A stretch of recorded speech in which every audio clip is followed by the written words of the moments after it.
Welcome to Behind the Knowledge, a best hour podcast where we dive deep into the lives and stories of inspiring coaches from all walks of life. The two hosts of this show are me, Pat Barber, and my good friend and fellow coach, Todd Acuto. Each week, we'll sit down with the most amazing coaches we can find, uncovering their unique paths, the challenges they've faced, and passions that continue to drive them. Whether you're a seasoned coach, an aspiring one, or simply somebody who likes listening to stories of how people achieve the success that they have, this podcast is for you. So sit back, relax, and get ready to be inspired by the powerful stories and insights from the world of coaching. This is Behind the Knowledge. Let's jump in. We are back with Behind the Knowledge, and today we have a super special guest. We got Mr. Chad Vaughn, Olympian, male underwear model, professional lap dancer, all kinds of things. But he's a longtime friend of mine. Lots of ones. Longtime friend of mine, amazing coach. One of my absolute favorite things about him is he can take any subject, specifically or especially in the realm of weightlifting, and talk about it for like hours. But and it's all new information, and it's all genuinely well thought out, amazing stuff. Like, some people have a surface level knowledge. Chad is not surface level. Chad has thought super deeply about everything and loves to share. So it's my absolute pleasure to bring him on. To remember, just starting the show off, I want to say that what we believe coaching is eliciting change in people. Ideally, that change is positive change, and that's what we're going to be talking about when we talk about coaching is how do we elicit positive change in the people that we're in front of. So to start things off, Mr. Chad Vaughn, we like to do wins. Do you have a win from this week that jumps out to you? Or just recently in general? Yeah, you're making me think deep here again. I don't want to go too deep on this. The only thing that comes to mind, I guess, is within this last week is, I've been on a mostly bodybuilding program for I don't even know how long now, maybe like 4 to 6 months or something like that. And they've just still been doing Olympic lifting on the side. So 1 to 3 days a week, I'll do like a 30, 45-minute session and loaded more on the bar just this past week in the snatch than I have in many years. So it was kind of exciting to throw that overhead again. It was it wasn't anything incredible. It was 110 kilos. And I say that because, like, I mean, compared to what I've lifted before, but right. I've just been playing with, just doing complexes and kind of more medium snatches and clean and jerks, and then just kind of hitting 100 kilos here and there, 100 kilos, and then just out of nowhere, it felt good enough to do 110. I probably could have done more, but I was trying to be smart in my master's age days. Hell yeah. And just for context, what is your previous 1 rep max you've ever had, snatch wise? Well, I'm a little lighter than I used to be, but in the 77 kilo class, which is 169 pounds, it was 150 kilos, 330 pounds. So same. Similar. Yeah. Very close.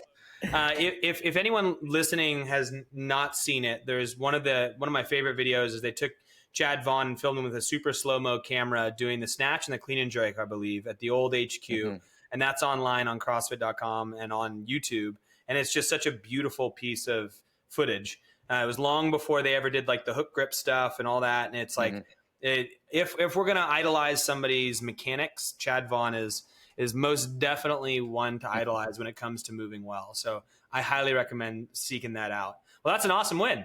Do you mind if I ask what's up with this bodybuilding program? Why are you doing that? The bodybuilding program, well, it's just something that I kind of stumbled upon. I have an athlete that she was doing my weightlifting, of course. I was coaching her a lot on Zoom, and she was doing my programming, but her main thing was bodybuilding and, just fitness bodybuilding type stuff. And so she just suggested that I try it, and she's just been sending me workouts, and I just kind of took to it really quickly. It's not anything that I ever thought I would do. It's not anything that I ever understood as an Olympic lifter, really. But from the first day that I did one of the programs, it was like, this is way harder than I thought it was going to be. Like, it's obviously different than CrossFit. It's different than weightlifting. but there is definitely a challenging component to all of those workouts. With the different tempos, different sets and reps, and just kind of isolating different parts of your body in a way that I've never done, and really hammering them all on one day. Like, again, chest, focus on chest and uh, triceps on one day, and then back and biceps on another day. And whenever I heard that stuff before, it never made any sense. I'm like, no, I'm an Olympic lifter. I'm always going to work my entire body every single day, you know. But I've been pleasantly surprised to see the benefits that I've seen in it, and obviously combining it with a little bit of Olympic lifting. So that's kind of giving me that fix also. But I'm definitely surprised at some of the little changes that I've seen in my body, because I'm not really even necessarily definitely not trying to get bigger. I don't want to get any bigger. I don't mind looking fitter and getting more cut. That's kind of what I want more than anything. But I've definitely been surprised at some muscles in my body that are poking out a little bit more than they ever have, and just how good I feel just doing chest and triceps on one day, and that's it. Just for example. So yeah. I I would love to Do you, know. Go ahead, Todd. do you feel like this different way of training is what made that snatch so easy for you and feel so good? Like doing something different? Is it the additional strength training? Was it just a good day? Like the I can't really say that it is. I think I'm still too new into quote unquote experimenting with it. I think there is something to it. I will tell you that if I decide to compete again, which I will, I don't think I've competed in like 5 years, and I can't believe it's been that long, but I will get on the Masters competition platform again, and really this is how I'll train. I'll do bodybuilding most likely, unless I fall into something else, but I'll most likely do bodybuilding. Sometimes we will do a CrossFit type workout once a week, but that in 2 to 3 days of weightlifting for 30 to 45 minutes. And I mean, honestly, that's all I'll need. And that stems from, I don't really think I'm ever going to be able to say that bodybuilding is doing that for me, because I've done so much training in the past that, like, so all of the reps and the work that I've done in the past allow me to kind of get away with what I'm doing. Now, that being said, I do believe, actually been talking to Dave Lipson and Camille about collaborating with them on with some of their bodybuilding programming and weightlifting as well. Um, and I do think there is something to be said for someone that wants to get better in the Olympic lifts to potentially do some sort of combination like that. Now, they may have to do more reps than I'm doing, or something a little bit different than I'm doing. But I think there's a lot to be said for benefits from bodybuilding, really, with whatever uh, physical goal you have. If you want to be better at CrossFit, I think there's a component of bodybuilding that you can add to that. If you want to be better at weightlifting or powerlifting or whatever that may be, I think there's more. There's way more there than I ever even thought about that there would be, for sure. You think that there's more of a time to adaptation value in doing bodybuilding than there would be in continued CrossFit style workouts? So CrossFit style being across the spectrum, because I look at it and I hear what you're saying around bodybuilding being something you found to enjoy right now. And I think to me, part of that and what you said is like, it's very different than anything you've done. And it's challenging you personally in a different way because of your training history. And just like you said, you've got this training history that's so robust that it's like, oh, I can do these wanker little isolation movements purely with a, that's how I feel about it, purely with an aesthetic mindset that, but I'm trying to sparse out, because like I would want to push back on saying that most people could benefit from doing these. I think if you're looking at a ratio of like time spent, like, hey, I'm a real person who's not an athlete, who doesn't have a history, where should I invest my time? I'm curious what you would say to that.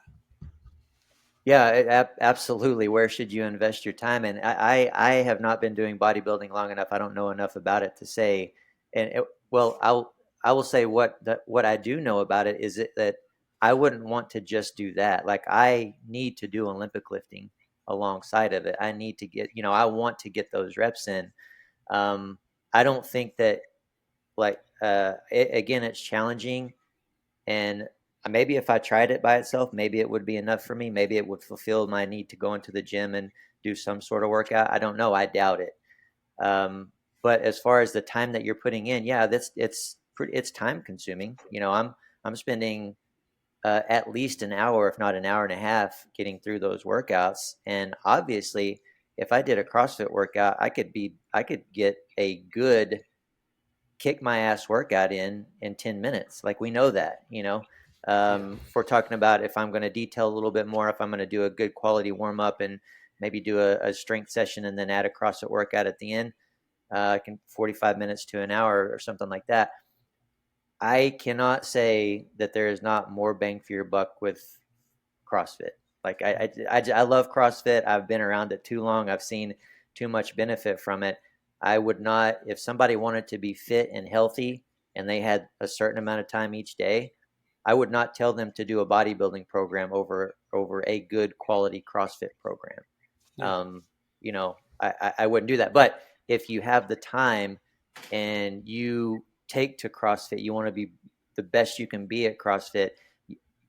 Can bodybuilding assist in that? I think it can, Sure. but it depends on what you need. It depends on what you need. Maybe you need to spend, instead of bodybuilding, maybe you need to spend your extra time on mobility. Like that's going to be the key for so many people, or technique or whatever else that may be. But it depends on where you're at in your life and what you need. And I'm with bodybuilding, I'm just definitely saying it's opened my eyes, and there's way more to it than I ever even thought about giving credit to. For sure. And I don't hear me as like challenging and saying, "Hey, you're an idiot, Chad," because I would never do that. No, I mean you wouldn't be you if you didn't. So it's just something that I wrestle with in my own head when I look at other programs. I'm like, I see value in anything, right? Like I see you could do anything and it would be awesome to do. And I think some things do carry more value though. And especially when we look at the layman, like where's the important place to invest time? And clearly I'm biased because I'm 20 years deep in the CrossFit world, but at the same time, like I'm always looking for another way to do stuff better. Like that's by design. And when I look at, and maybe you can answer this for me, like bodybuilding to me inherently you're pursuing the way you look. I think you can use it for like fixing imbalances. Like, and I think that's where maybe like a competitor could use it is like, hey, here's some movements to like balance out an imbalance that I have. And that's a classic isolated bodybuilding exercise. But I wouldn't I think the intent behind it is what defines bodybuilding to me. Bodybuilding is, as a sport, quote unquote, is about vanity. It's about looking a certain way. And I wonder if I asked you, Chad, like, am I seeing it wrong, or is that to you? Do you do it for that? Do you do it for them big old pecs? I will tell you that I guess the way that I see bodybuilding and that word, the definition of that word has changed and is changing for me. I understand where you're coming from because that's the way I felt too. If I thought bodybuilding, I thought, Arnold and all of these other guys that are just huge. Like I've never wanted muscles like that, and I still don't want muscles like that. Is there a component of it, actually at this point in my life, a large component of it, about making my body look good? Yeah, honestly it is, and I know that I can do that with CrossFit, just getting in reps and putting in work, and what I'm eating, that's more of it than anything.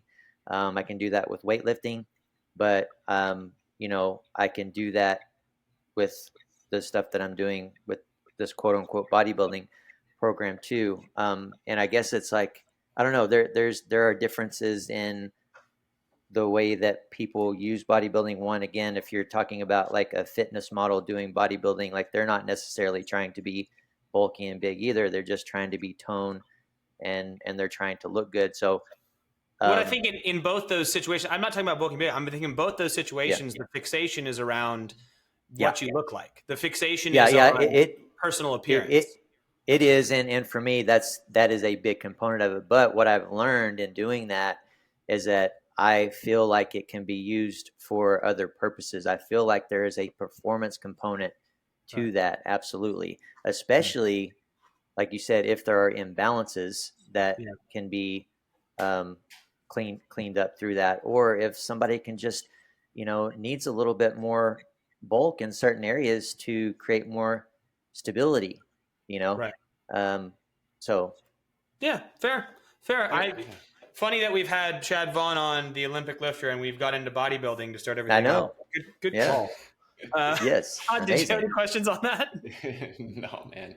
I'm sure it's refreshing to do something different just based on how much you've trained your entire life, and to do something different probably feels good and is nice. And like you're learning something Yep. new, you're doing something different. I think it's kind of interesting. It sounds like, Chad, you've pretty much your only training has been around the Olympic lifts. Like you didn't start at a regular traditional gym doing, Right. bodybuilding style stuff. Is that right? That And Pat, you've pretty much only done CrossFit, like from the time you started training for the most part. That is very unique with people hmm that are our age. I had 10 or 12 years of what I thought bodybuilding was before I hmm fell into CrossFit. And so I've been there and done that and hmm enjoyed that to some degree, but I'm very thankful to have found CrossFit because it's more to the point, hmm like yeah. Pat made mention. But I also see the value, and I know there's certain things that I do, and there's places I could get better as far as my CrossFit or my lifting went if I spent the extra time to hmm do some bodybuilding or some additional accessory stuff. But I'm just too Yep. lazy to do so. So it's like, give me a 60-minute class, a couple days a week, hmm and get me out of here. So I see both sides. Yeah. Like I said, I think that, I mean, there's no way I can say that CrossFit does not give you the most bang for your buck. Like it's just too powerful, and I've just been around it too long and seen too much, and done too much of it and felt the benefit from it. And it's also like, I do believe that there is a performance component to bodybuilding. If someone did a bodybuilding / weightlifting program, I think they could find a combination that would be beneficial to their Olympic lifts specifically. But at the same time, I understand that I have such an extensive background in Olympic lifting training that allows me that might be what allows me to only to do 2 leg days a week, and so I'm only squatting once a week. Very rarely, and very rarely are those heavy at all. Uh, rarely deadlifting. I am doing like glutes, a lot of glutes and hamstrings on one day, but rarely are those deadlifts heavy at all. Sometimes they're sumo, sometimes they're heavy sumos, but there's no regular heavy squatting or deadlifting in there.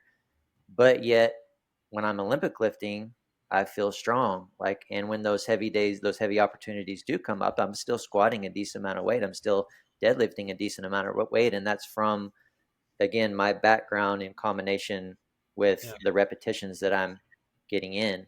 And I think some of it too is I'm isolating portions of my body in a way that I never have. I'm doing a lot of single leg stuff, Yeah. quad and hamstring and glute related, a lot of single arm stuff, and that I've never done before, So it's like there's got to be something there that is helping to keep me strong. Yeah. Yeah.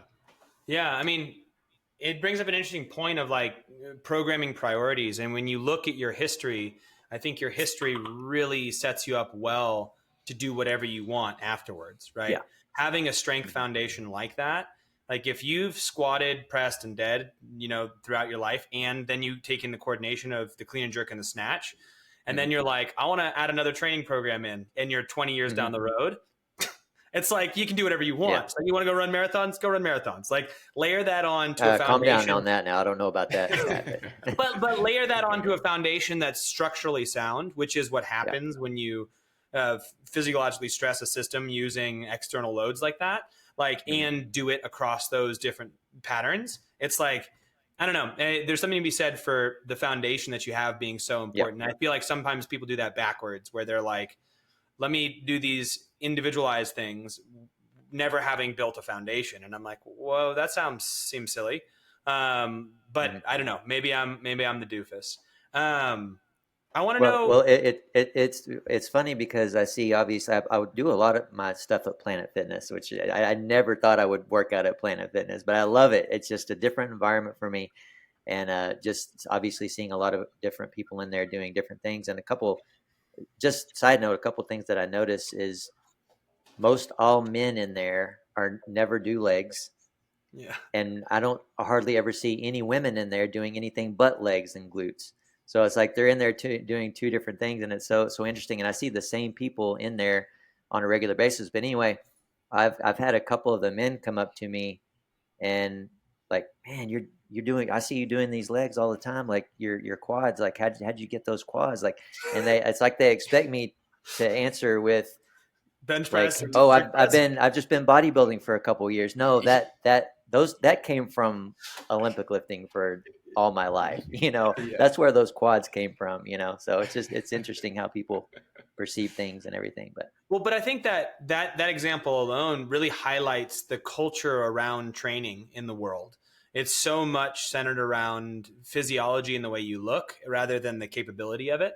So if you look at a conventional gym, what does the general society prize in men? It's like a big chest and arms and stuff. That's mhm, the superficial benefit of working out. And so what do they prioritize when they are unguided and head to the gym? Is the ability to mhm, potentially grow that. So you never see them doing legs. Flip side of that mhm, would be ladies. It's like, yeah, legs and butt. And so it's like, cool. That's the world that we're in. We're there right mhm, now. But I think the fundamental layer under that is the reason that they're there, to me, is fundamentally flawed. Like they're there to pursue something that is vapid and hollow. And like that's my personal aggressive mhm, perspective on it. But it's like I that's what I've loved about flipping the fitness industry on its head and being like, mhm, hey, I really don't care what you look like. Show me what you can do. And I think that mhm. Olympic lifting is a fantastic example of that. Like Yeah. the form and what these people look like is completely dictated by what they're capable of. Like Mhm, like so mhm. they pursue every pound they could possibly get in the weight Yeah. class that they're in, and their physiology has to support that. And you see these lifters that are not in the super heavy classes and they're jacked, and you're like, Mhm, haha, like mhm. like pursue the capability and let the physiology support it. Not to say that there's no advantage in weightlifting or in bodybuilding, but like I Mhm. think that psychology is so different, and I want that Yeah. to permeate all of fitness culture. Yeah, I get what you're saying because I used to feel the same way. My opinion on that has changed. Like, yeah, are there people out there that are a little bit too vain and a little bit too into that all that stuff? Yeah, absolutely. And that's true of that's going to be mostly true in a bodybuilding type setting, obviously, because like you said, that's what it's about for most people. But you have those same type of people in CrossFit, you have those same type of people in Totally. weightlifting, yeah, to a lesser extent. But I do like because I feel this way about myself more than I ever have. I do care a little bit more about how I look, and not necessarily like I care about what people think about me, or anything like that. Like I, I just have a goal, and I enjoy having abs. Like I like being able to see my abs. It makes me feel good, So I think there's a component to these people that are in there doing bodybuilding. Um, and they're putting that work in, they're putting the time in so that they feel good about themselves, so I don't really I see less wrong with that than I used to. And yeah, it's different for sure. It confuses me sometimes a little bit because a little bit of my old self and what's happening now. So I don't know, Chad. When, I think we peel back the layers there'll be a reason why you want to see your abs. Like I think there'll be a reason in your life. It like the sight of abs doesn't necessarily make you feel good. Like it can't be that. There's got to be a reason. Like maybe you like how you feel, or maybe I don't know. Like I would say there's probably something deeper as to why well, this. I think there are deeper things to that, but it does also make me feel good to see my abs. Like it makes Sure. me feel good. It literally makes me feel good about myself, and it's like I can and I know this is I can't believe I'm talking about this stuff, but like I can look at my abs or I can grab my stomach and I know if I've or I can see and feel that I haven't been eating as well Hmm. as I normally do. You know what I'm saying? Like Right. it happens, and that's something that I can see, and it's kind of a gauge for me. But um so how I feel also, yes, I when I see that I'm leaner through my abs, I feel better now, whether that's all in my head or not. Like maybe it is and maybe it isn't, but I feel better mentally and emotionally. But also, is there a literal physical component of that too? Like I feel better because I'm eating better and I'm training well, and that's showing in my abs, you know. Also, Right. I want to look good for my girlfriend, you know. So I mean, there's another layer to that too, you know. For And sure. there's another part of it where I know that I'm going to compete in weightlifting again. So for me to be at a weight to where my abs show it a certain way, that's going to be easier for me to get down to that weight class that I want to be in. Right. What do you lift in class wise right now? The last again, it's been like 5 years since I competed, but through the last year I was competing was the 73 kilo weight class, which is I used to be 77, so Yeah. that was different for me. I had to cut down.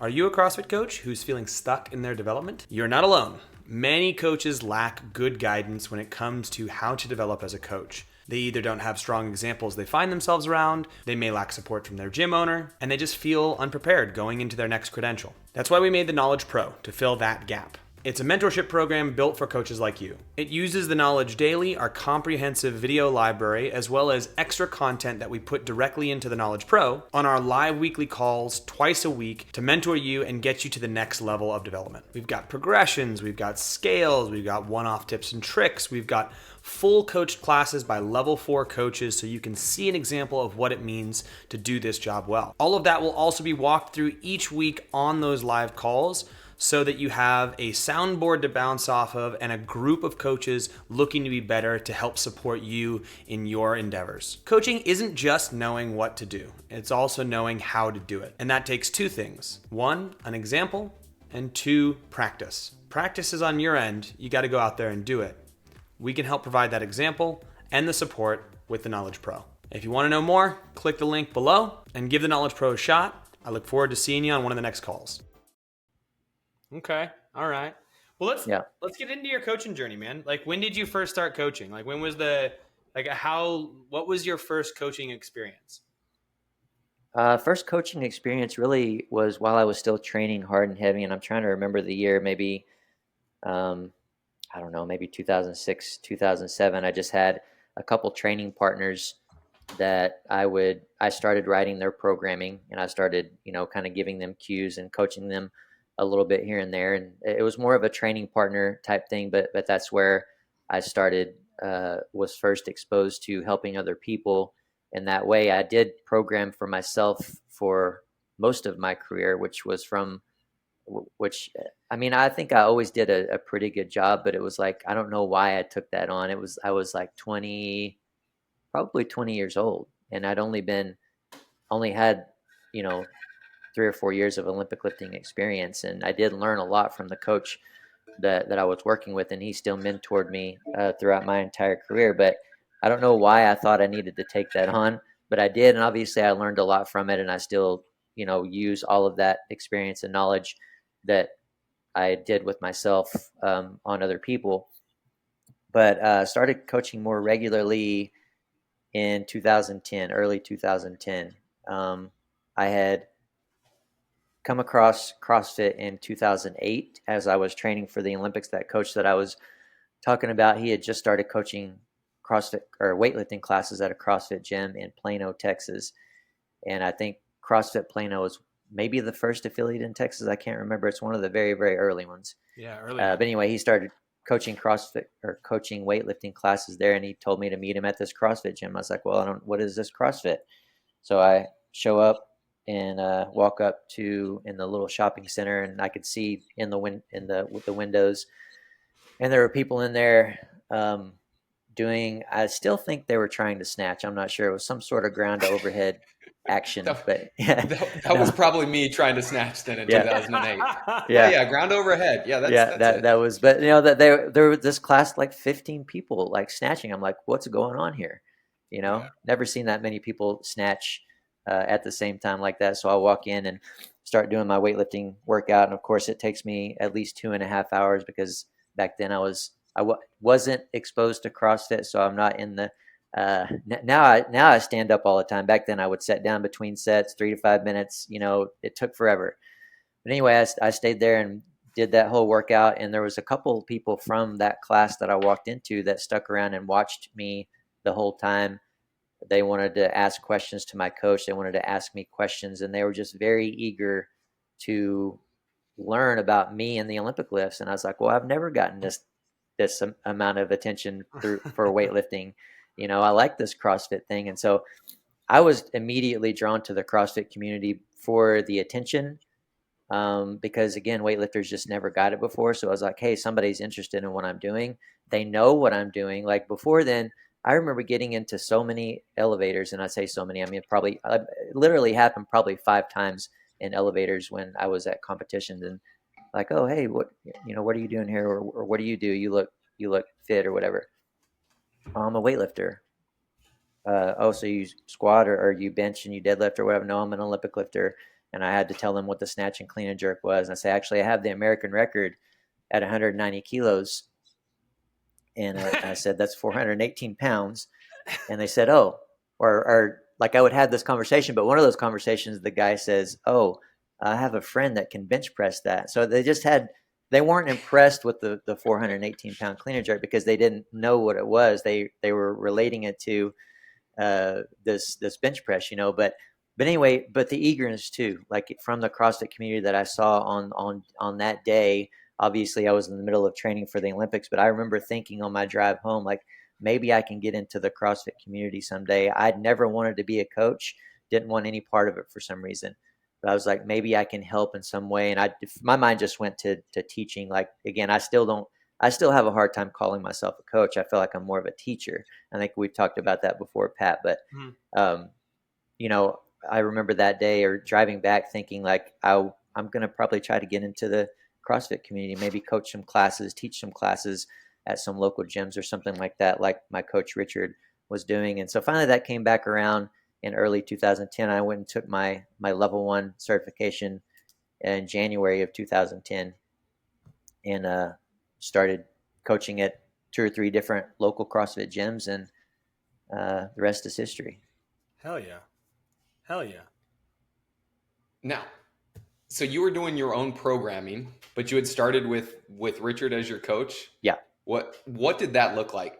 So, like, I'm just curious. Obviously, we know what it looks like in a CrossFit gym where I'm coaching 8, 10, 12, 15 people through these lifts. So what does his role look like, and what does coaching look like from him to you as you're developing your skill set and then as you're getting to the highest levels of competition? Yeah, it was actually the distant coaching because he was in Texas and I lived in Oklahoma at the time, at least for the first 2 years when I was really pushing hard and everything else. So I say distant coaching, but obviously, there were no program delivery systems back then that I know of. And in fact, I don't even know why we didn't even send emails, but he would fax my workouts to my mom. So he would write them out on a piece of paper and he would fax them. And I remember that. And it's like, it's just unbelievable because now, I use TrueCoach to deliver all my programs and stuff like that. And it's like, I can't even believe, like, we couldn't even get on the phone or, email. Like, he could have just emailed it. But so anyway, I got my workouts through fax, probably at least for the first year, maybe 2 years. He would come see me maybe once every, I don't remember. He probably took 3 or 4 trips to come see me through those first 2 years. And I went to him maybe like once every couple months and stayed for a couple days. And so that was our coaching relationship. We had regular phone calls and just to check in and tell him how I'm feeling and everything else like that. I lifted for the first year under my parents' carport on a platform that was on top of gravel. So we had to lift it up and put more gravel under there every now and then to re-level it. And you can imagine how beat up the bottom of that thing was.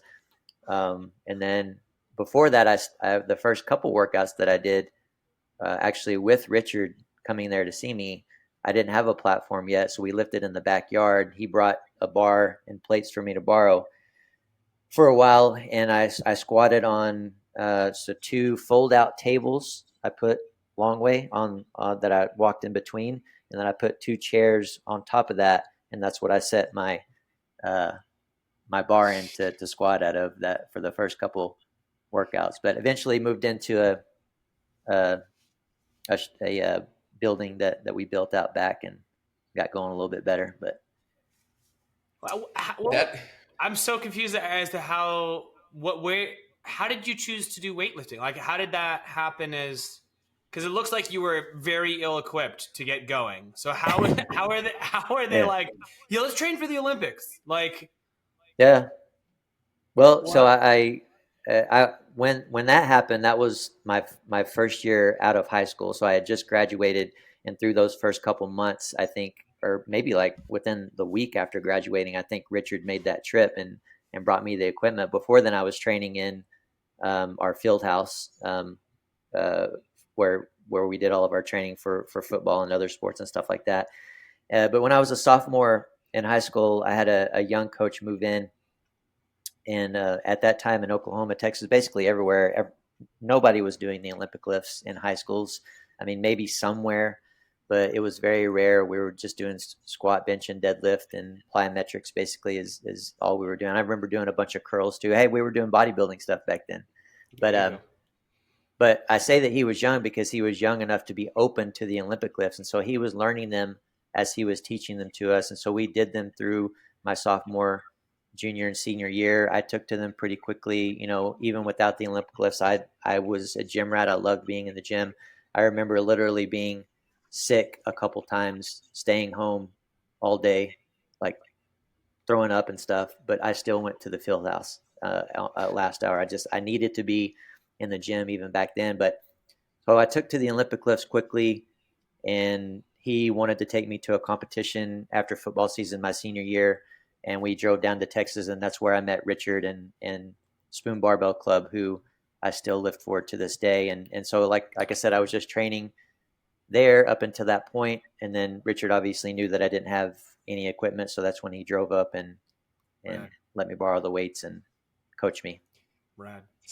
So So with most of that being virtual, like I think of myself as coach, like similar to you in the sense that I feel more so like I'm a teacher than a coach, mm-hmm, and what I teach is movement, mm-hmm, right? So it's like I feel my primary role is to get people in the right positions. yeah, In a virtual setting, especially back then when you're getting your workouts faxed to you, not mm-hmm, even emailed or video chats or any of mm-hmm. that stuff that we have access to now, like with as well as you move now, how did you start to move so well? And like, were those in-person events, like, was that what he was spending his time doing, was really working on your mechanics and your technique? Or were you just kind of somebody that was naturally moved well and did this stuff right? Or did you obsessively study it yourself? I'm just Mm-hmm. curious on the mechanic side of coaching and how that was developed. Yeah, well, let me first say that I didn't obsess over technique and movement back then as much as I have now. Like being a coach, like I've dug in and I realized some flaws that I had that I've since fixed, and I think I move better now than I ever have. Okay. More efficient, like, and I thought I had good technique back then, and it was decent. I think it actually was probably better in the beginning, and then somewhere along the way, it kind of got a little bit rougher as I got stronger and a little worse. And again, it was never terrible, but then on the other side of that, like, after I became a coach or a teacher, that made me the best mover that I've ever been from learning that. But I will say now that I've done a lot of teaching, a lot of coaching with a lot of different athletes, and worked closely with some over a longer period of time, I can look back on myself now and realize that I did take to them quickly. Like I was lucky that I was kind of a natural at them. And so Richard would coach me, yeah, in person, but I don't remember him having to do a lot of technique work or adjusting. He was just able to tell me what I needed to do differently, and I was able to do it. Also, like the type of training, well, that being a good mover and the type of training that he hit me with through those first couple years and beyond was was hard. Like it was a shit ton of work. We did stuff like, just one example, when this is not, we didn't do this all the time, but we did what's called an Americanized Bulgarian program, and the Bulgarian training program is known for just maxing in the snatch, clean and jerk, and squat every day. And so we did a component of that where I would do 2 a day, snatch, clean and jerk, and front squat, max both times. There were times where I did 3 a days like that, and again, that wasn't a regular thing, but I did go through cycles and experiment with that type of training. I remember one workout like that we did was I did snatch max, clean and jerk max, front squat max, and then clean and jerk max again in the same workout, and then snatch max again.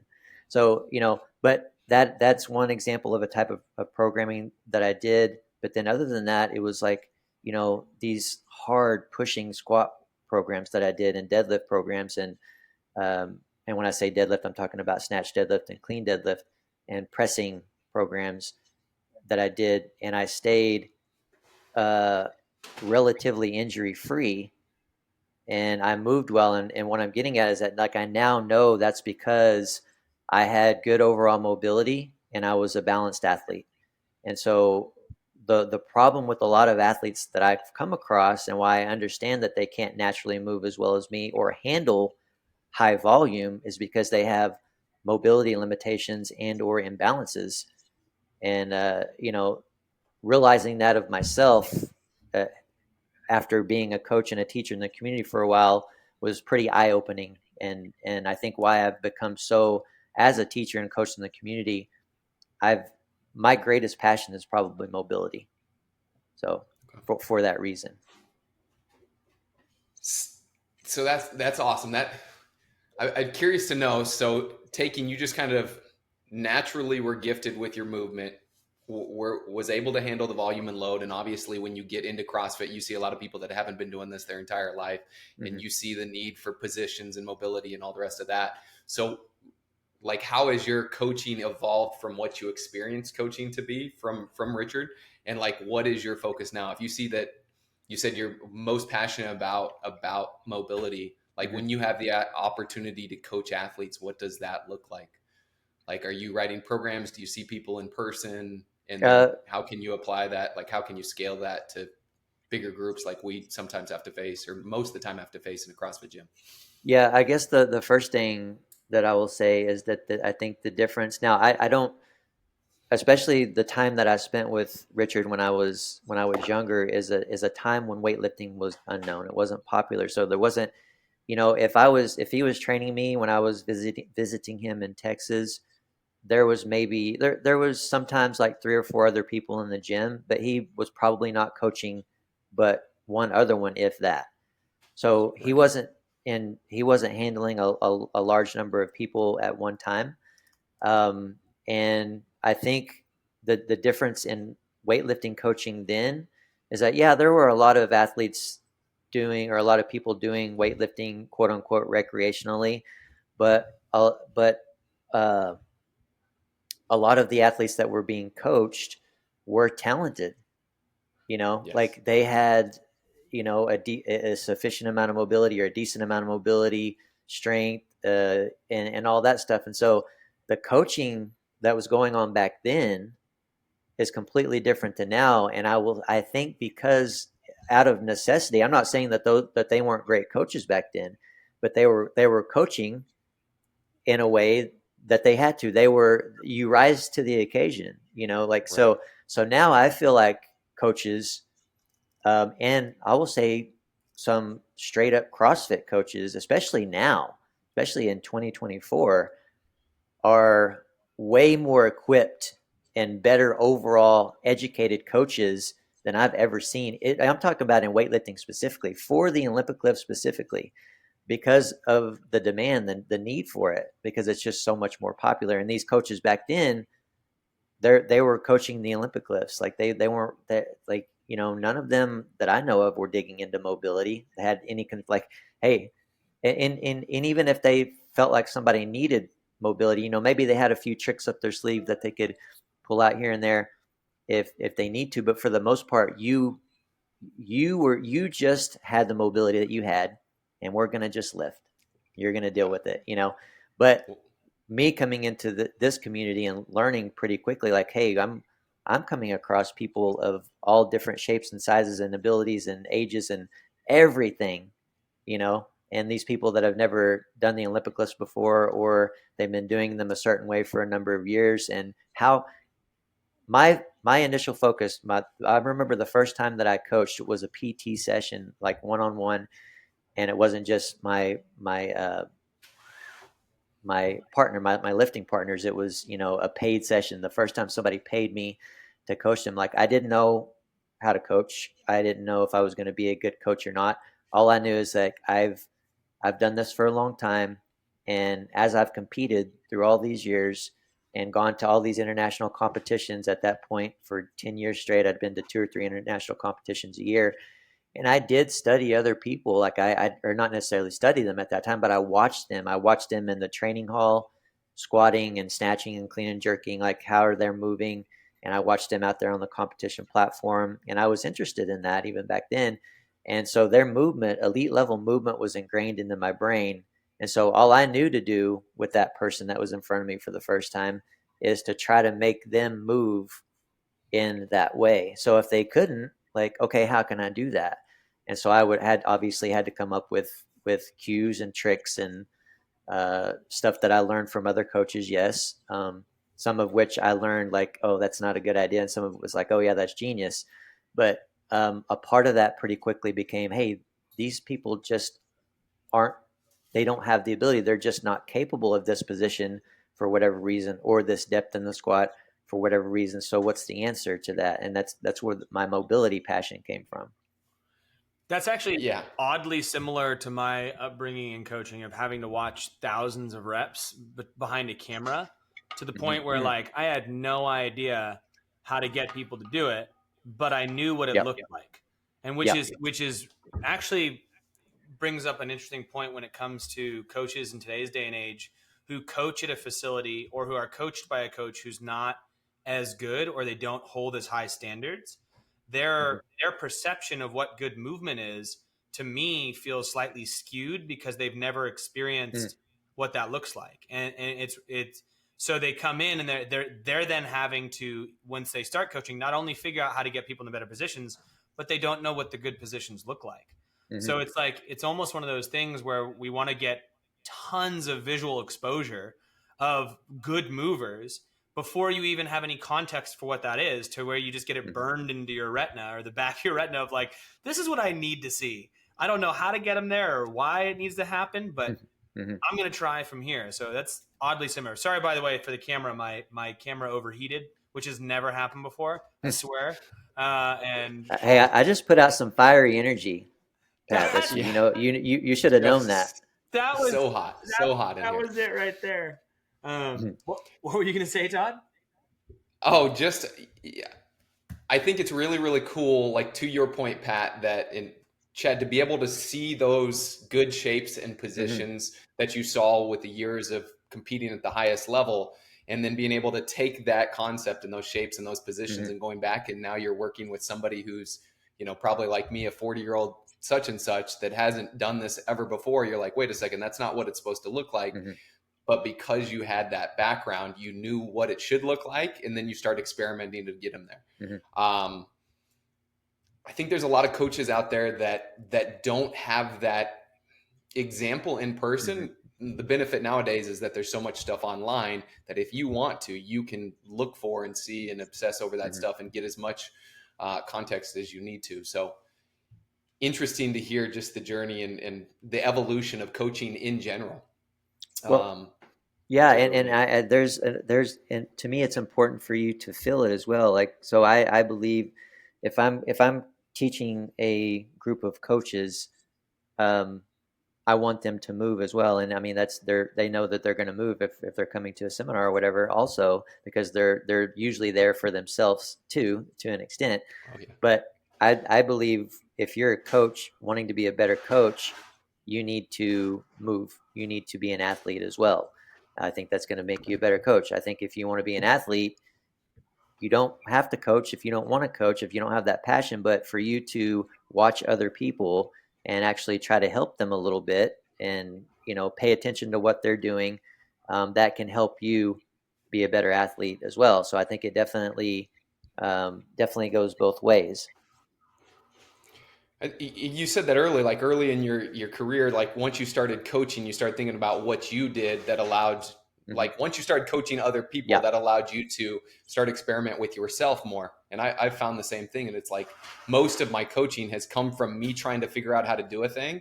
And then once I figured it out, it's like, all right, this is the way to do it. This is what I thought about. This was the position I did. And that's what I'm trying to communicate to my athletes when they're trying to figure out the same thing.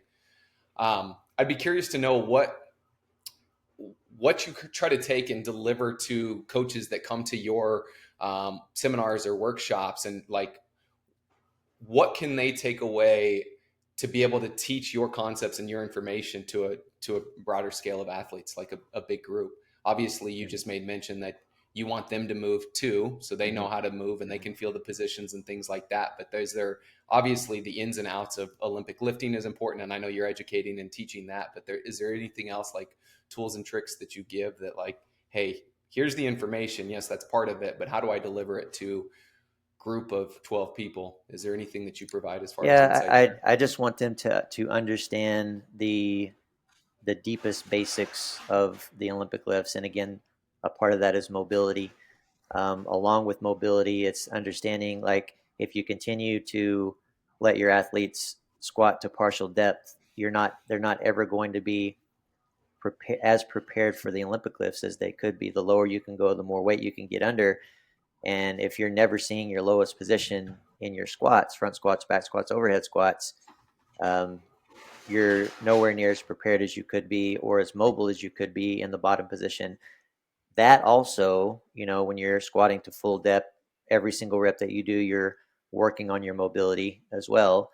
But that also makes you just a better overall athlete and better prepared for the Olympic lifts in general, not just the receiving position, but every other part of it. So, understanding the squat and the way that it needs to be done for the Olympic lifts, because most athletes just aren't doing that. Most coaches aren't even, again, in this community, it's like, it's dead on hip crease below knee, for the most part. And that's what their eye has been trained to see. That's what they've been ingrained in their brain to teach. Side note here, talking about going to Planet Fitness, one of the things that I've been very surprised about is almost everybody that I see squat in Planet Fitness is squatting to full depth. And I'm like, where did this come from? Like, way more people here are squatting to full depth than in the CrossFit community or even in the weightlifting community. Like, we have too many people in the weightlifting community that are cutting their squats short. So anyway, I'll try not to talk about the squat anymore, but that's obviously a big, huge passion of mine and a point that I want to get across in my clinics. And then the other biggest one is trying to get them to understand how to truly, one, if they're an athlete, how to intake and apply a cue. And then if they're a coach, like, conversations that you should be having with your athletes, or setting them up with a language that you guys can speak together on, like, hey, this is how I'm going to cue you, and this is what I want you to do with that cue. Because I think that too many times, like, coaches are giving cues, and I think, sometimes they work, sometimes they don't, but I don't really know that the athlete knows what to really do with that cue. Like, they're just basically putting it in their head, probably going in one ear and out the other, unless you teach them what to do with that cue. So I try to deliver a method that they can use as a coach or an athlete so again, if for the athlete, it's like, when I give you this cue, this is what I want you to do with it. Or if they're the coach, hey, I'm gonna give you this cue, and this is what I want you to do with it. And so I will have them do some movement with me cueing them, and actually taking them. So in my clinics now, there's most of the people that come there. Sometimes there's someone that comes there that has never snatched or clean and jerk before, and that's fine. I can deal with that one person along with the group of people that have been snatching and clean and jerking for years. But usually they're a group of people that have been doing it for years. So I don't need to take them through another progression. They've already been through a million progressions for the snatch, the clean, and the jerk. So I take them through a focus progression, and I'll set that up however I need to, as far as if I'm working with coaches or athletes, but it's really not even that much different at all. It's just a matter of taking them through that and getting them to understand the concept that I'm trying to teach. And usually with that, that's a pretty big one. I think most people usually have some eye-opening moments with that and leave with a better understanding of how they can cue other people or what they can do with cues that other people might be giving to them. We talk a lot about cues being short, specific, and actionable, right? Mm-hmm. Talking about a body part that's out of place, tell it where to go to get in place. That Mm-hmm. way there's little lost in translation. But I'd love to hear an example. I think you can use, oftentimes at like level 2s and things like that, when we're working with coaches, we tell them not to use coach speak or like complex language, because when they're saying it in general to a member of their gym that doesn't know what they're talking about, like you said, it goes through one ear and out the other. If you define that term and say, hey, when I say this, when I say extension, what I mean is squeeze your butt, then all of a sudden that word is something that's usable because you've defined it. Could you give an example? I love the picture you painted there, but I'd love to maybe see some examples or hear some Sure. examples. I'll try to keep this as short and sweet as I can, and you guys can tell me if it makes no sense at all and I need to go a little bit deeper, because I'm trying to be better for Pat. He says I can talk too much about anything, but I'm trying to be more concise here. But one, I want them to understand that if I'm giving them cues on their start position, that is something different than when you move. Okay. Your setup is different, though. We need to differentiate between those first of all, because I may give more cues on the setup, because you're not moving yet. So if I need to adjust you and get you in a better position, which is going to set you up to move better, then that's what we need to do. When you move, I want to only give you, we're talking about a snatch. Let's just say snatch. I only want to give you two or three cues at the most. And if you tell me that that's too hard for you, you need to learn how to do that. You need to learn how to focus on 2 or 3 things. If you tell me that that's not enough, like with most people, they're overthinkers. They think too much, which is an example of why I do this, because for those overthinkers, like some of them are literally trying to do 10 different things. So, maybe they're trying to do 7 things and then trying not to do 3 other things because this coach or that coach told them not to do this and not to do that.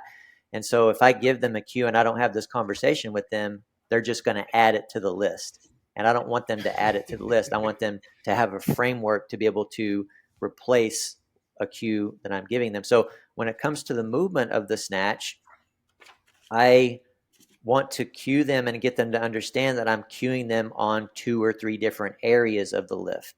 The first one is initiating off the ground, just the first couple inches, that's it. The second one, which is optional, it's become optional for me, has to do with the position at the knee. The third one is extension. All right. So the first 3 cues that I start out with everyone to get them to understand this concept is 1, slow. So I want, and when I give a cue, I want them to feel it. What I want you to do with this cue is I want you to feel your body doing it. That's how you know you've executed it. That's how I know you understand what to do with it. You need to remember feeling this after you do this rep. So I want them to feel their body moving very slow through the first inch. And then I want them to, the next cue that I'll use is close. Again, if I need to. And that just means they're going to generally feel the bar staying close to their body. Maybe they're going to push back on the bar just for a brief moment. And then the last one is contact, feeling contact at their hip with the bar, and feeling contact with the bar and their hips. Those are the 3 areas: initiating off the ground, at the knee, and extension. So if I can get them to feel 3 simple cues, 3 simple words: slow, close, and contact, and I usually can do that with most people in the matter of 5 reps, then now I can go in and change those cues as needed. And I'm only going to change one at a time. And if I feel like I need to change all 3, I'm only going to change the first one. And then, because if you change the first one, which that area is initiating off the ground, that may change what they do after that better, and I may not even need to change those cues anymore. So I think it's easy for a new coach to want to go in and throw up on that person and say, you're doing this and that and everything else wrong, so now do this and that and this and that and this and that, and to say too much. So set up a framework, let them understand what areas of the lift that are most important that they need to focus on, and make one change at a time. and then build on that and go from there. Does that make sense? Yeah. Yeah. And that's awesome. And it even feels like something that you can do not only like athlete specific if I'm training one person, but also in a class. Yes. Right. Like you can have those three positions, those Mm-hmm. three concepts, and then educate the entire group as you're taking them through your progression, Yep. tell them to feel those positions. And then that gives you the freedom as we start lifting or the workout happens, as you're calling more reps, to look and then cater that cue to that specific individual based on what they need with the ability to relate it back to those three positions. So I love that. Yep. That's awesome. Well, the way that this works, or that I work it in a group setting, taking them through this progression, like I said, it's a focus progression, is one, I will get them to understand that most of them, if not all of them, have been snatching for a year, 2 years, 5 years, 10 years, maybe more. You can do a snatch automatically. So I don't want you to do a snatch automatically forever, but I want you to understand if you walked up to the bar and you didn't think about anything, you could do a snatch and it would look probably okay. What I want to do is get them to understand that and create a blank canvas, especially for those people that think too much. And I want them to understand that they can snatch decently well on autopilot, because most of the snatch needs to be autopilot. And in fact, I've worked with some people to get all of that they think they need to do out of their mind. I'll say, hey, I want you to literally think about what you're going to have for dinner as you're doing this snatch, or the beer that you're going to drink later, or think about somebody that you love that can hold your attention and do this snatch. And I'll let them do that for a couple reps. Now in a group setting, I will just say, hey, I want you guys to do 3 snatches. Don't worry about anything that we've talked about. Just snatch like you normally do, just to ingrain in your brain you're going ground overhead. Ground overhead is what we're doing, right? And then the first rep, when I'm of the progression, will be all in the world you need to worry about is feeling yourself move slow through the first inch, and then just snatch again. Just go through the rest of the snatch however you want. We'll do 1 or 2 reps there. Then we'll do 1 or 2 reps adding the second cue. Then we'll do 1 or 2 reps adding the third cue. And I'm telling you, in the matter of 5 reps, 6 reps, whatever it is, it's not surprising because I've seen it happen so many times, but I love seeing, building one cue on top of the other, how people's movement improves. And it already improves if I've changed their start position before even going into the progression. The lift already looks better too. So ground zero is start position, and then adding each cue just adds to that. And one of the things that's honestly an easy fix and makes a major difference in how someone's snatch looks or clean is a lot of athletes that I come across aren't even contacting at the hip. So just to simply get them to contact by using that word as a cue and getting them to actually be aware of it and feel that, like, it changes everything. Like, it's not magic because it's simple, but it's like, that is a big thing that just makes someone's snatch look so much better. That's when it's built on top of a good start position and a good cue coming off the ground. What's so neat about this is, like, obviously these lifts are so darn complex, but just the way that you described it and the simplicity that you break this thing down allows us as CrossFit coaches to take this thing. We've got enough information and complexity that we can take those more advanced athletes, maybe if they're overthinking it, and dumb it down for them and try to get them to focus on one part of the lift. But then you can also take that brand new person that may be snatching for the very first time and give them that one thing to think about, and then just be like, that's all you're thinking about. It's just ground overhead. Think about slow off the ground or contact or whatever that is, and just go with that. So that's really, really cool. And I think it's something that, when I try to wrap my head around what we do in CrossFit gyms compared to specialist coaches that are working with world-class Olympic weightlifting lifters, whenever I've been around them, which is very limited, I just always feel like what they're teaching is so complex. It's hard for me to take that and apply it to the group here. So I love hearing how you've made that complex concept and information digestible and easy for us CrossFit coaches to use. Well, that's what I do. Honestly, I don't know if I know how to coach an elite athlete. I really don't want to. I don't want any part of that. So it's a different animal. Yeah. They need more babysitting and cheerleading, I would say. That's the same topic came up on one of our last calls, Yeah. and we essentially everybody on the call agreed and had the same thing. But it's really interesting to hear that perspective from An an Olympian. elite level athlete. Mhm. Yeah, Well, and I did try like I was, for whatever reason, after getting in the community, the CrossFit community, for a couple years, like I wanted to coach elite CrossFitters. I wanted to be a coach at the CrossFit Games for some reason. Like I remember having that goal, and I pursued that. And I learned through that pursuit that actually, no, that's not what I want. That's not what I do. That's not what I want to do. Like yeah. I'll be the athlete. I'll be the elite athlete that I deal with, and let's leave it at that. Yeah, that's fair. That's fair. You're in good company because that's all of us as well. Yep. Um, I think two more questions, then we'll let you go because we're over our time. But just a very functional question. You said contact at the hip in a snatch. Hmm. Mechanistically, if somebody's arms are long and a short torso, and that Hmm. bar in a snatch grip is below the hip line, what do you tell an athlete like that? Would you have them widen up until the bar is in their hip, or would you just keep contact where the straight arms are in their grip? Like what is the priority? Yeah, it's pretty rare, but definitely does happen. So I have a way that I will measure the grip, that I'll set people up to where it contacts in one specific spot, and I would say that the sweet spot is right in the middle of the pubic bone. Okay. So that's just above the genitals, obviously, but the medius part of the pubic bone. So you have that solid something to contact against, and that's what we're looking for, and it's just right in the hip crease. So it's Right. called hip. That's dead on in the hip crease as well. Okay. So if someone's arms are so long and their torso is so short that, like, and I mean, this would be a bigger athlete, but that they can't go, like, they can go collar to collar and that's all they can go, Yeah. and it's still hitting below that, then if they're going to snatch them as much as they can, they're going to need to hit in that spot. So they're just going to have to get strong enough to keep their arm Bent bent elbow. or Right. shoulders shrugged to the extent to where it can hit that.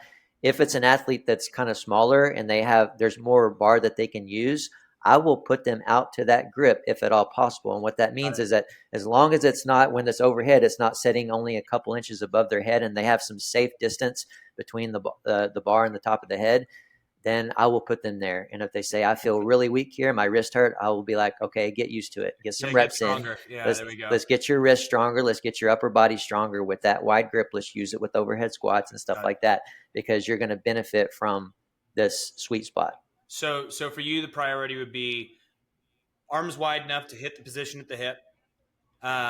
If arms are too long in order for this to happen, you would then get Yep. stronger upper body wise to hold it in position.